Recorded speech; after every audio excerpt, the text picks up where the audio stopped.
I'm Karen, founder and skipper of Sporting Sheroes, an organisation that helps women in sport raise their profile and develop great sponsorship packages. This is the Data Talks Sports CDP Crash Course podcast. Data Talks makes it easy for sports organisations to sell more tickets and merchandise and to negotiate sponsorship agreements of higher value. Our community, Women in Sport Beyond the Hashtag, is for everyone involved in women's sports space, and we'd love you to join us, whatever your sport, whatever your level, and whatever your role. Welcome to the July episode of my monthly guest host slot, and there's really only one hot topic on the table this month, the FIFA Women's World Cup, Australia and New Zealand 2023, which kicks off on the 20th of July. Where to start? Aside, of course, from the mix of excitement and relief that FIFA has finally agreed broadcasting rights for 5 of the major European competing countries. Over the past year, the commercial aspect of this showcase of all tournaments has felt like a roller coaster ride, from the initial ideas around who would sponsor, through to appointing a supermodel as a fan ambassador, underestimating demand for tickets, and then, as I mentioned, some of the chaos around the broadcasting rights. The FIFA Women's World Cup is likely to be the most watched standalone women's sports event ever.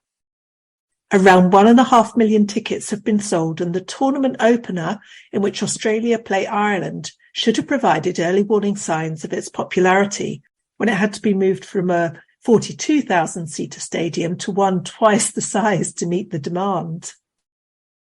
Now, from an organiser's perspective, yes, that's a logistical challenge, but it's also a very good indicator of commercial opportunity and support in terms of sponsors, merchandise, and more.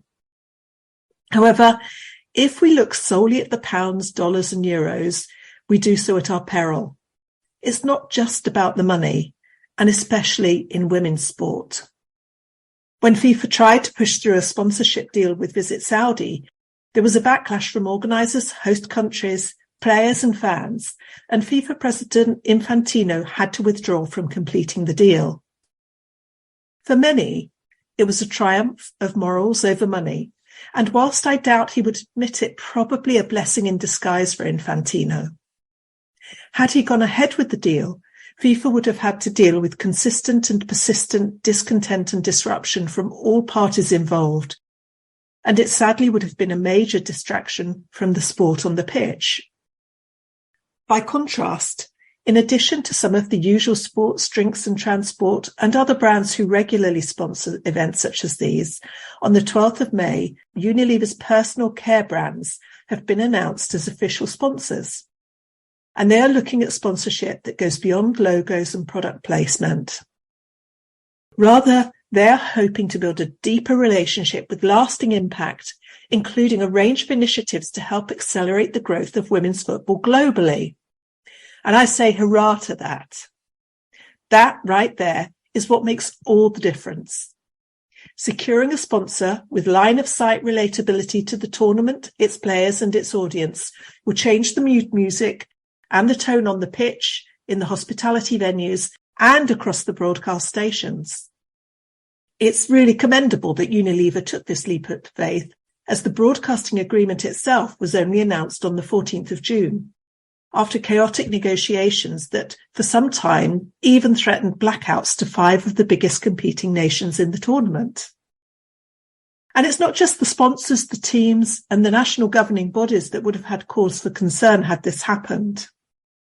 Just 6 weeks out, UK football pundit and out-and-out women's ally and advocate Ian Wright commented in an interview, "Look at the amount of opportunities these girls, i.e. the players, are missing out on in terms of sponsorship leading into it." Many individual players have separate sponsorship contracts that may have been impacted too. Even now, after a broadcast contract has been finalised, those players are being hit by blackout periods during which time they may not post or promote for their personal sponsors. Thankfully, just 37 days shy of the first kickoff, a deal has been reached for matches to be shown in the UK, France, Germany, Italy, and Spain. But the delay comes with significant costs. There is a mountain of lost opportunity in terms of partnerships that might have been developed, adverts and promotions that are now going to have to really be rushed through, and a longer, more strategic build-up leading to the main event, gathering excitement and expectation as it goes. So what can we learn from this?